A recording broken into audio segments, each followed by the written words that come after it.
कलाम सुनने के लिए तैयार हैं? आइए यूहन्ना की मार्फत यीशु मसीह की इंजील उसका 3 बाब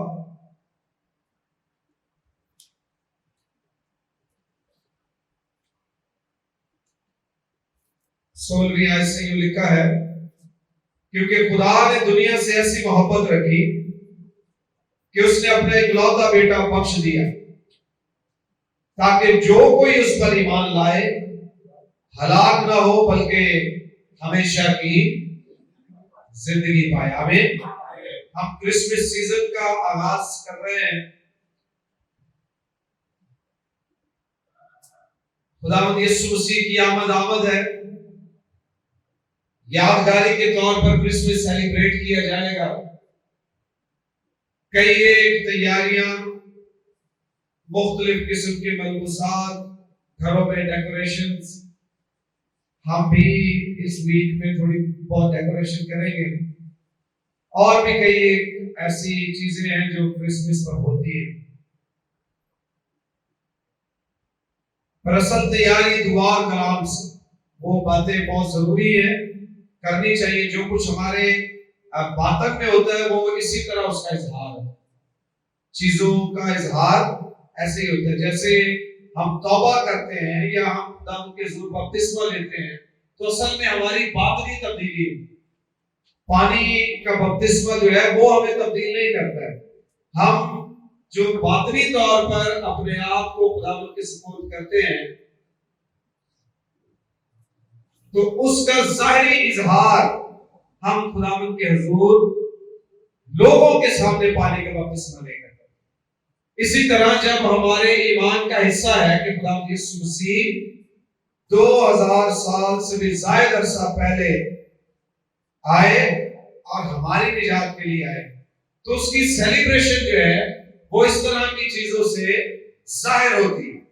तो तैयारी भी जरूरी है और दूसरे इंतजामात भी जो है वो जरूरी है। लेकिन अगर वो हो भी तो वो सामने दर्जा रखते हैं। अव्वल दर्जा जो है वो खुदा के हुजूर, खुदा के कलाम को और दुआ को लेते हैं। आमीन। और हम आज खुदावंद के हुजूर जिस ताल्लुक से सीखेंगे वो है निजात सिर्फ ईमान से। निजात सिर्फ ईमान से, और ईमान खुदावंद यीशु मसीह पर होना चाहिए। बहुत सारे लोग क्रिसमस सेलिब्रेट करते हैं लेकिन उनकी जिंदगी में खुदावंद यीशु मसीह मौजूद नहीं है। बाइबल में लिखा है, क्योंकि खुदा ने दुनिया से ऐसी मोहब्बत रखी कि उसने अपना इकलौता बेटा बख्श दिया, ताकि जो कोई उस पर ईमान लाए हलाक ना हो बल्कि हमेशा की। अब जो कोई उस पर ईमान लाए वो हलाक ना हो बल्कि क्या पाए? हमेशा की जिंदगी पाए। मरकस की इंजील में लिखा है 16वीं आयत में, ईमान जो ईमान लाए और बपतिस्मा ले वो निजात पाएगा, और जो ईमान ना लाए वो मुजरिम ठहराया। इसलिए ईमान लाना बड़ा जरूरी है। वैसे तो आपको पता है बहुत लोग ऐसे हैं, जैसे कोई बारात जा रही है उसे देख के भी खुश हो रहे होते हैं, हालांकि उनका कोई उसमें लेन देन नहीं है, लेकिन दुनिया को देख के भी हम क्या होते हैं? खुश होते हैं। बाज़ ऐसे फेस्टिवल्स होते हैं जिनमें हम शरीक होते हैं लेकिन वो हमारी जात का हिस्सा नहीं होता। हम उसके साथ अटैच्ड हो जाते हैं, किसी भी तरह को हमें पसंद है या नहीं। पर बाइबल मुकद्दस के मुताबिक ये जो खुदावंद यीशु मसीह के जन्मदिन की सेलिब्रेशन है वो ईमान वालों के लिए। किनके लिए है? ईमान वालों के लिए। क्योंकि जो ईमान नहीं लाएगा वो तो वैसे ही मुजरिम ठहराया जाए, तो उसकी सेलिब्रेशन बेमायने हो गई। जब आप तैयारियां कर रहे हैं खुदावंद यीशु मसीह के जन्मदिन की खुशियां मनाने के लिए, तो हमें अपने ईमान को भी चेक करने की जरूरत है। क्या हम वाकई ईमानदार हैं? और ईमानदार होने से मुराद ये नहीं कि हमारी जात में कोई गलती, कोताही, कमी, कमजोरी मौजूद नहीं है। ईमानदार होने से मुराद ये है कि क्या हम इस बात पर ईमान रखते हैं कि खुदा ने दुनिया से ऐसी मोहब्बत रखी कि उसने अपना इकलौता बेटा बख्श दिया, जो मेरे और दुनिया के गुनाहों के लिए इस दुनिया में आया, सलीब पर कुर्बान हुआ, तीसरे दिन मुर्दों में से जी उठा, और बगैर उस पर ईमान लाए कोई शख्स निजात पा नहीं सकता है। अब जो ईमान नहीं लाता वो फिर क्या पाएगा? सजा पाएगा। सो खुदा ने दुनिया से मोहब्बत रखी, और ऐसी मोहब्बत रखी कि अपना इकलौता बेटा बख्श दिया, ताकि जो कोई उस पर ईमान लाए वो निजात पाएगा। सब नहीं, निजात अवेलेबल सबके लिए है, लेकिन सब उस वक्त उसे हासिल कर पाएंगे जब वो उसे कबूल करें। क्या करेंगे?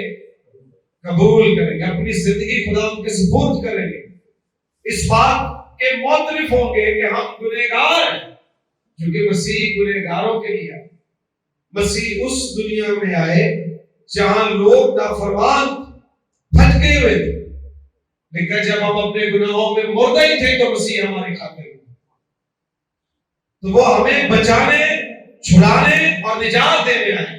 इसलिए इस बात को तस्लीम करना जरूरी है कि हम गुनहगार और अपने तई निजात ना पाने के काबिल, फिर मसीह को कबूल करना हमारे लिए फायदामंद है। अगली आयत में लिखा है, क्योंकि खुदा ने बेटे को दुनिया में इसलिए नहीं भेजा कि दुनिया पर सजा का हुक्म करे, बल्कि इसलिए कि दुनिया उसके वसीला से निजात पाए। आमीन। वसीला निजात सिर्फ खुदा यीशु मसीह है और कुछ नहीं। और जब इस बात का जिक्र किया जाता है तो उसमें आपके और मेरे रास्तबाजी के काम भी शामिल है। हमारे रास्तबाजी के काम भी वसीला निजात नहीं। रास्तबाजी के काम निजात वालों की तब्दीली का इजहार है। याकूब के आम खत दूसरे बाब की 24वीं आयत में एक आयत है जो अक्सर कंफ्यूज कर देती है कि ईमान बगैर इमाल के मुर्दा है। उस पर लोग इस तरह तकिया करते हैं कि गोया हमने ईमान ऐसे करने हैं जिसके वसीला से हमारी निजात हमें मिल जाए। नहीं, निजात सिर्फ खुदा यीशु मसीह के वसीला से, निजात सिर्फ और सिर्फ खुदा यीशु मसीह के उस एक अमल के वसीला से है जो कफारे की सूरत सलीब पर अदा किया गया। उसके बाद ईमान बगैर ईमान के मुर्दा से मुराद ये है कि हमारे ईमान जो है वो हमारे ईमानदार होने का सबूत है। हमारे ईमानदार होने का इजहार किससे होगा? जैसे खुश होने का इजहार कैसे होता है? जब हमारे चेहरे पर कुछ मुस्कुराहट होती है, हमारे चेहरे पर शांतमानी होती है। अफसोसगी का इजहार कब होता है? जब हम चेहरे से मायूस होते हैं, हमारा चेहरा बिगड़ा होता है। गोया ये जो तासुरात है ज़ाहिरी तौर पर वो हमारे बातिन के इजहार के लिए, इसी तरह जो ईमान हम खुदावन पर लेकर आते हैं, जो हमारी निजात तब्दीली हमेशा की जिंदगी का बाइस है, वो जाहिर कैसे हो? मुकद्दसों के लिए, ईमानदारों के लिए निजात ईमान के सबब से नहीं है, बल्कि ईमानदार जो है वो निजात याफ्ता होते हैं और निजात याफ्ता होने के बाइस वो खुदा की मर्जी के मुताबिक ईमान करते हैं। हम डिक्लेयर करते हैं कि हम क्या हैं? खुदा के बेटे और बेटियां। हमारी निजात सिर्फ और सिर्फ खुदा यीशु मसीह के वसीला से है और कोई वसीला नहीं है। उसके वसीला से निजात। और अगर हम कहें कि ये काम भी शामिल है, वो काम भी शामिल है, तो मसीह का कफारा नाकाफी ठहरता है। मसीह के कफारे में कुछ शामिल नहीं हो सकता। मसीह के कफारा को कबूल करने वाले लोग जो हैं वो बहुत सारी चीजों से उसका इजहार करते हैं, नजर आता है। कि ये लोग तौबा याफ्ता है, ये लोग निजात याफ्ता है, ये खुदा के बेटे और बेटियां हैं। आमतौर पर दुनिया में तरबियत याफ्ता होने का इजहार कैसे होता है? हमारे बोलचाल, हमारे उठने बैठने, हमारे खाने पीने, हमारे ईमान जो होते हैं। तो जब दुनिया का ये दस्तूर है तो खुदा की बादशाही और उसके खानदान का भी पता कैसे चलेगा कि तुम दरख्त अपने फलों से पहचाना जाए। हम रास्तबाज होने का सबूत अपने फलों से देखो। फलों के बायस हम रास्तबाज नहीं है, हम रास्तबाज लिखा उसने हमें मुफ्त रास्तबाज ठहराया। और मजीद आयात पढ़ेंगे तो ये बातें मजीद वाज़ेह होंगी। लिखा है 17वीं आयत फिर पढ़ता हूं, क्योंकि खुदा ने बेटे को दुनिया में इसलिए नहीं भेजा कि दुनिया पर सजा का हुक्म करे, बल्कि इसलिए कि दुनिया उसके वसीला से निजात पाए। जो उस पर ईमान लाता है उस पर सजा का हुक्म नहीं होता। जो उस पर क्या लाता है? ईमान लाता, उस पर सजा का हुक्म। अब जो मसीह यीशु में है उस पर सजा का हुक्म नहीं है, मसीह में होना जरूरी, उस पर ईमान लाना जरूरी। जो उस पर ईमान लाता है उस पर सजा का हुक्म नहीं, और जो उस पर ईमान नहीं लाता उस पर सजा का हुक्म हो चुका। आप और मैं फैसला करें, हम ईमान वालों में है या ईमान ना लाने वाले। और ईमान लाने से मुराद ये नहीं है कि हाँ मैं ईमान लाता हूं, ये महज अल्फाज को दोहराने का अमल नहीं है, ये जिंदगी की तब्दीली के अमल की बात। जब हम पूरे तौर पर उसे अपनी जिंदगी में कबूल करते हैं। ईमान की किताब उसके 16वें बाब की 31वीं आयत।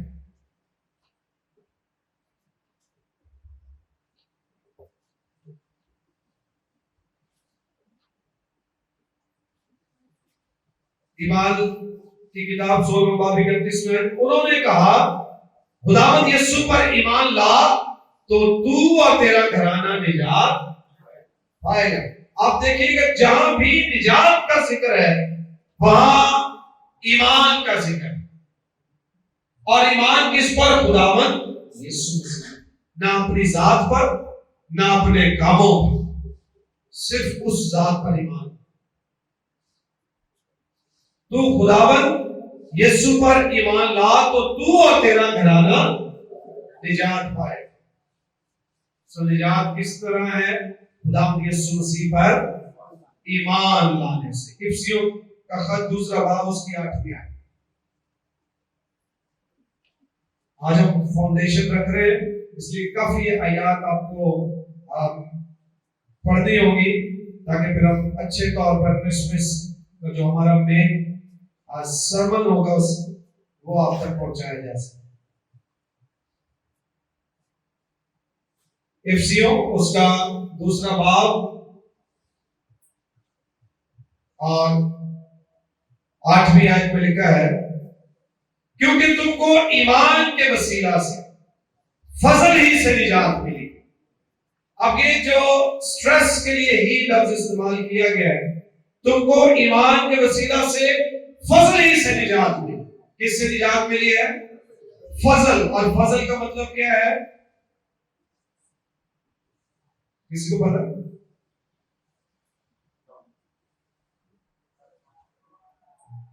ऐसे कर दिया जी।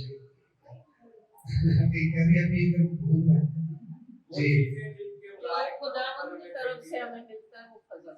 जो खुदावंद की तरफ से हमें मिलता है वो क्या है? फजल। जो खुदा का फजल है उससे हम अर्न नहीं कर सकते, ये उसकी रहमत। बिब्लिकल जो इसका मतलब है, अकॉर्डिंग टू बाइबल जो इसका मतलब है वो है अनमेरिटेड फेवर ऑफ गॉड। खुदा की ऐसी फेवर जिसके हम लायक ना हो। कुछ चीजें होती हैं जो मेरिट पर होती है, ठीक है? मेरिट पर जॉब मिलना, मेरिट पर स्कूल और यूनिवर्सिटी में दाखिला मिलना, मतलब क्या? मैं इस लायक हूं, मैं इस काबिल हूं। लेकिन जो फजल है वो ये है कि हम जिस चीज के जिसके लायक और काबिल ना हो वो हमें दे दी। तो हम इस लायक नहीं थे कि खुदा अपने बेटे को हमारी खातिर कुर्बान करे, हम इस लायक नहीं है, लेकिन ये उसकी मोहब्बत कि वो हम पर क्या करता है, फजल करता है। इसलिए उसने कहा तुमको ईमान के वसीला क्या है, हमारा ईमान है, और जरिए क्या कौन सी बात बनी, खुदा का फजल।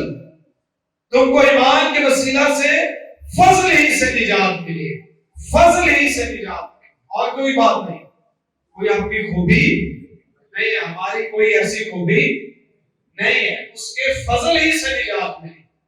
ईमान के वसीला से फजल ही से निजात मिली है, और ये तुम्हारी तरफ से नहीं। क्या लिखा है, ये तुम्हारी तरफ से नहीं बल्कि खुदा की बख्शिश है। ये खुदा की क्या है जी, निजात खुदा की क्या है, बख्शिश है। और ये जो बख्शिश है इसके मायने गिफ्ट के, जो खुशी में तोहफा दिया जाता है।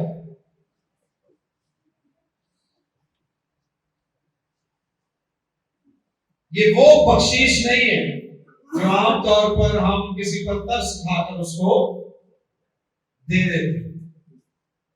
ये वो तोहफा है जो मोहब्बत में हम किसी को पेश करते। तो ये निजात तुम्हारी तरफ से नहीं है, किसकी तरफ से है, खुदा की तरफ से है, और खुदा की बख्शिश। आमीन। गिफ्ट ऑफ गॉड, और गिफ्ट जो है उसका ताल्लुक मोहब्बत से। अभी क्रिसमस में बहुत सारे लोग तायब देंगे, सारे दुनिया को तो नहीं देंगे, बाहर अगर आप कुछ देंगे, जैसे फादर साहब पैशन मिनिस्ट्री भी है इनकी, मर्सी मिनिस्ट्री उसको कहते हैं, या दूसरों की मदद करना है। अगर आप किसी को जाके कंबल लेके दे देते हैं किसी गोट में, तो उसमें तरस ज्यादा शामिल,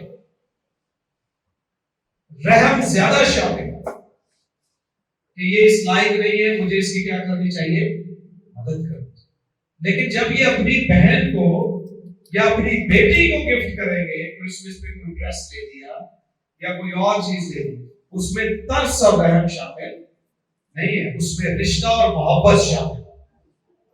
तो खुदा ने हम पर तरस नहीं किया, खुदा ने हमसे मोहब्बत का इजहार किया। इसीलिए तो उसने कहा, उसने खुदा ने दुनिया से ऐसी मोहब्बत की कि अपना इकलौता बेटा बख्श दिया। सो खुदा की तरफ से ये सब, ये खुदा का मंसूबा कि बनी नो इंसान को बहाल किया जाए, बुलाया जाए। उसके लिए मसीह को इस दुनिया में भेजा गया, जिस पर ईमान लाना बड़ा जरूरी है। रोमियो 3 बाब 28वीं आयत, बल्कि मैं ऊपर से पढ़ता हूं, फिर आपको आसानी होगी समझ। 23वीं आयत से, इसलिए कि सब ने गुनाह किया और खुदा के जलाल से महरूम है, मगर उसके फजल के सबब से। सबके आमीन। मगर उसके फजल के सबब से, उस मखलसी के वसीला से जो मसीह यीशु में है, मुफ्त रास्तबाज ठहराए जाते हैं। कैसे रास्तबाज ठहराए जाते हैं? मुफ्त। मुफ्त का मतलब क्या है? इसकी कोई कीमत हमने किसी भी सूरत कोई कीमत नहीं दी, ना कैश, ना क्रेडिट कार्ड, ना कोई और जरिया है पेमेंट, कोई भी जरिया नहीं, मगर उसके फजल के सबब से, उस मखलसी के वसीला से जो मसीह यीशु में है, मुफ्त रास्तबाज ठहराए जाते हैं। उसे खुदा ने उसके खून के बायस से एक ऐसा कफारा ठहराया जो ईमान लाने से फायदामंद होता। कैसे फायदामंद होता है? ईमान लाने से फायदामंद हो। ताकि किस तरह फायदामंद होता? ईमान लाने से। बहुत सारी चीजें मौजूद होती है। किसी भी अच्छी कंपनी का फ्रिज क्यों ना हो, आप उसे लेकर आ जाए, कौन सा महंगा होगा, कोई कौन सी कंपनी, डॉलर्स, हायर, पेल, ये वो एसी बना। तो ये जितने मर्जी एक्सपेंसिव ब्रांड का फ्रिज हो, आप उसे लेकर आ जाए, उसमें सब्जियां, गोश्त, आइसक्रीम या जो कुछ भी आपको पसंद है आप उसमें रख दें, और 2 दिन बाद फ्रिज चेक करें, वो चीजें खराब हो जाए, तो फिर कोई समझदार बंदा आपको कहेगा कि फ्रिज का होना, चीजों का होना अपनी जगह अहम है, लेकिन इसकी जो एक्टिवेशन है वो इसको कहीं प्लग इन करके इसे इलेक्ट्रिसिटी सप्लाई देने से होती है। तो सप्लाई जो है वो उसकी क्या है, शर्त है। आप जाके कंपनी को कहें जी फ्रिज बड़ा चंगा सी चीजें भी रखी हैं, उन्होंने कुछ कीते नहीं, वो कहेंगे किस तरह इसको आपने ऑन किया। आपको पता है फ्रिज को तो ऑन करने के लिए कहते हैं इतनी देर ऑन करके छोड़ दो और उसके बाद फिर ये सिलसिला होगा। क्या साफ अल्फाज में लिखा है, उसे खुदा ने उसके खून के बायस एक ऐसा कफारा ठहराया जो ईमान लाने से फायदामंद हो। दुनिया की सारी चीजों का हमें पता है कि वो फायदामंद किसी न किसी तरीके से होती है, और मसीह का कफारा जो है वो ईमान से एक्टिवेट होता है, ईमान से फायदामंद होता है। ईमान के बगैर फायदामंद, वो अवेलेबल जरूर है, इलेक्ट्रिसिटी है, फ्रिज भी है, चीजें भी हैं, लेकिन उसके लिए एक ही शर्त है कि आपने उसे प्लग इन करना। मसीह ने आपका और मेरे लिए कफारा अदा कर दिया है, वो इस जहान में आपका और मेरे छुटकारे के लिए आए, लेकिन वो फायदामंद कैसे होगा, ईमान से फायदामंद होगा। इसलिए कहा ईमान से, ईमान के वसीला से निजात हो। सो ईमान से फायदामंद हो, ताकि जो गुनाह पेशतर हो चुके थे और जिनसे खुदा ने तहम्मुल करके तरा दी थी, उनके बारे में वो अपनी रास्तबाजी जाहिर करे, बल्कि इसी वक्त उसकी रास्तबाजी जाहिर हो, ताकि वो खुद भी आदिल रहे और जो यीशु पर ईमान लाए उसको भी रास्तबाज ठहराने वाला हो। बस फख्र कहाँ रहा, इसकी गुंजाइश ही नहीं। कौन सी शरीयत के सबब से? क्या ईमान की शरीयत से? नहीं, बल्कि ईमान की शरीयत से। कौन से कानून और कायदे से? ईमान के कानून और कायदे से। चुनाचे हम ये नतीजा निकालते। मामू मेरे टीचर भी हैं, एंड में फिर जो नतीजा निकलता सारी बातों का, वो फैसला कुल जुमला, ये कंक्लूजन है, ये रिजल्ट है। आपने अच्छा गाया। आज का मौसीकी के शोज को आप देखते होंगे, मैं कल गया हुआ था, क्रिसमस की मौसीकी का एक शो था क्रिसमस के हवाले से, तो जजेस वहां बात कर रहे थे, बेटा आपने अच्छे गाए, यहाँ आपका सुर ये हुआ, यहाँ आपने वक्त ज्यादा ले लिया, या शुरू में आपने ये किया, यहाँ ये हो गया, यहाँ वो हो गया। आपने भी सबको कह रहे हैं अच्छा गाया, ये हो गया, अच्छा गाया, ये भी हो गया। किसी की गलतियां कम, किसी की गलतियां ज्यादा। और एंड में जज ने क्या किया, लिहाजा हम ये सबको चेक करके, सबकी परफॉर्मेंसेस देख के हम बिलाखिर ये नतीजा निकालते हैं कि ये फर्स्ट है। उसके बाद कोई दूसरा काम जब नतीजा हो जाए फिर कुछ नहीं। लिहाजा यहां पर पौलुस क्या कहते हैं, ये ध्यान से सुनिएगा, ये सारी बातें करके वो कहते हैं चुनाचे हम ये नतीजा निकालते हैं कि इंसान शरीयत के इमाल के बगैर, इंसान शरीयत के इमाल के बगैर ईमान के सबब से रास्तबाज है। ये नतीजा है, ये ओपिनियन नहीं है, सजेशन नहीं है, एडवाइस नहीं है, ये नतीजा है कि इंसान शरीयत के ईमान के बगैर ईमान से रास्तबाज है। क्योंकि शरीयत के ईमान से कोई बशर रास्तबाज ठहर सकते, और अगर शरीयत के ईमान से रास्तबाजी मुमकिन होती तो फिर मसीह के आने की जरूरत हरगिज़ पेश ना हो।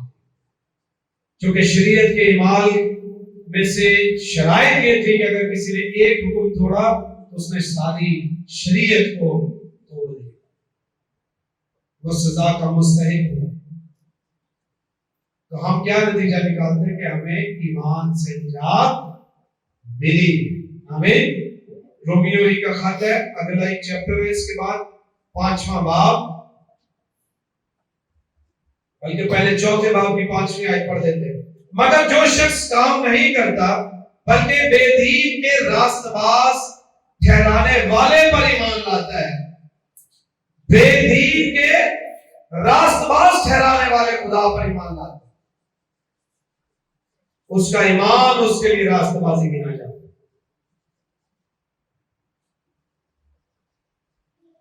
और ईमान बड़ा जरूरी है। 5वां बाब, 3रे बाब, 4था बाब, अभी रोमियो का 5वां बाब पहले आई। बस जब हम ईमान से रास्तबाज ठहरे, आप देख लें यूहन्ना की इंजील हो, ईमान का खत हो, इफ्सियों का खत हो, रोमियो का खत हो, बार बार मुख्तलिफ जगहों पर पालूस रसूल या दूसरे रसूल एक ही बात पर ज्यादा जोर देते कि ईमान के वसीला से नहीं जाओ। बस जब हम ईमान से रास्तबाज ठहरे तो खुदा के साथ अपने खुदावंद यीशु मसीह के वसीला से सुलह रखें। कई बार एक ही मान ले आगे बंदा इधर भी पढ़ देता, ये उनके लिए कह रहा है कि फिर उसके साथ सुलह में। गलतियों का खत निकालिए,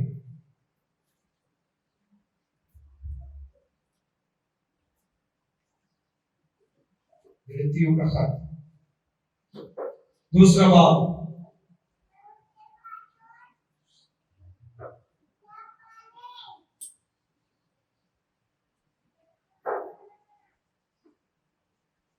सोलहवीं आयत पढ़ता हूं। तो भी ये जान करके आदमी शरीयत के ईमान से नहीं बल्कि सिर्फ का मतलब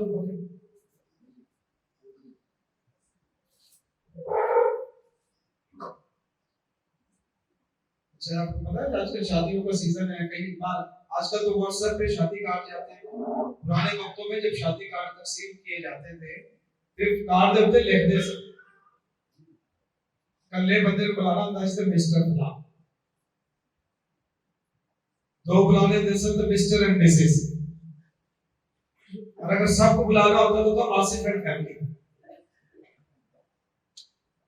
चीजें क्या हो जाती थी क्लियर।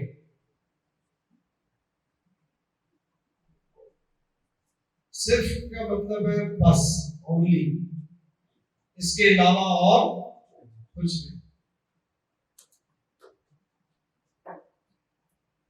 सिर्फ चाय, नाम कुछ नहीं, सादा चाय।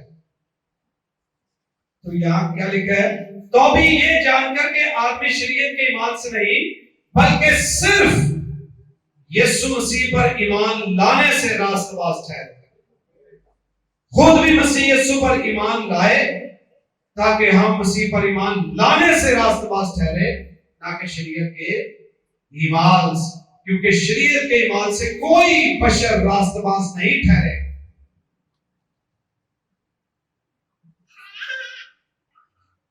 तो हम सिर्फ और सिर्फ किसके वसीला से निजात पाते हैं?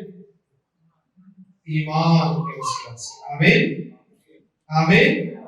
ये तो बहुत कुछ कहा जा सकता है, लेकिन एक आखिरी आयत पढ़ते हैं। फिलिप्पियों का खत है, 3रा बाब, 23वीं आयत से। ईमान के आने से पेशतर शरीयत की मातहती में हमारी निगहबानी होती थी, है नहीं। ईमान के आने से पहले होती थी, और उस ईमान के आने तक जो जाहिर होने वाला था हम उसी के पाबंद रहे। अभी गवर्नमेंट किसकी है? पीटीआई, इमरान खान। उससे पहले किसकी थी? नवाज शरीफ। तो इमरान खान से पहले हम नवाज शरीफ की गवर्नमेंट में थे, उनकी गवर्नमेंट में रहे, ये जो थे है रहे इसका मतलब है ये गुजर गया, ये पास्ट, ये हमारा प्रेजेंट नहीं है। हमारा प्रेजेंट क्या है? पीटीआई की गवर्नमेंट है और इमरान खान वजीर आजम है। अब जो गया सो गया। यहां उसने क्या कहा? ईमान के आने से पहले, इमरान खान से पहले। ये बात इसलिए समझा रहा हूं आपको बात समझ आए। उससे पहले ईमान के आने से पेशतर शरीयत की मातहती में हमारी निगहबानी होती थी, है नहीं अब। और उस ईमान के आने तक जो जाहिर होने वाला था हम उसी के पाबंद थे, हैं नहीं थे, उसी के पाबंद रहे। बस शरीयत मसीह तक पहुंचाने को हमारा उस्ताद बनी ताकि हम ईमान के सबब से रास्तबाज ठहरे। मगर जब ईमान आ चुका तो हम उस्ताद के मातहत ना रहे, क्योंकि तुम सब उस ईमान के वसीला से जो मसीह यीशु में है खुदा के फर्जंद हो। आमीन। हम सब क्या हैं? उसके फर्जंद हैं। बाइबल मुकद्दस में लिखा है कि जो उस पर ईमान लाए और तुम पर पाक मौदा रूह की मोहर लग गई। ईमान लाने वालों पर क्या लग गई है? मोहर लग गई, स्टैंप। और स्टैंप से मुराद हम ऑथेंटिक हो गए, मोहर लग गई। सो ईमान के बगैर खुदावंद को पसंद आना ना होगा। शॉपिंग ये कर लें, गिफ्ट्स दे लें, ले लें, ज्यादातर तो लेंगे, कोई फायदा नहीं है अगर ईमान पहले अव्वल दर्जा नहीं, पहले मसीह पर ईमान लाए। और ये ईमान वो नहीं है कि मैं ईमान लाता हूं कि मसीह आया था और कुर्बान। ईमान लाना ये है कि मैं जिस मकसद के लिए मसीह आए थे उसे कबूल करता हूं, अपनी जिंदगी उसके सुपुर्द कर, अपने गुनाहों से तौबा कर, अपने आप को उसकी ताबेदारी में लेकर। ईमान महज चंद अल्फाज को दोहराने का नाम नहीं है, ईमान जिंदगी की तब्दीली का नाम। उस पर ईमान लाना अपने आप को सरेंडर करने का नाम, अपने आप को उसकी ताबेदारी में दे देने का नाम, और फिर उसी के मुताबिक जिंदगी बसर करने का नाम। आइए सब कुछ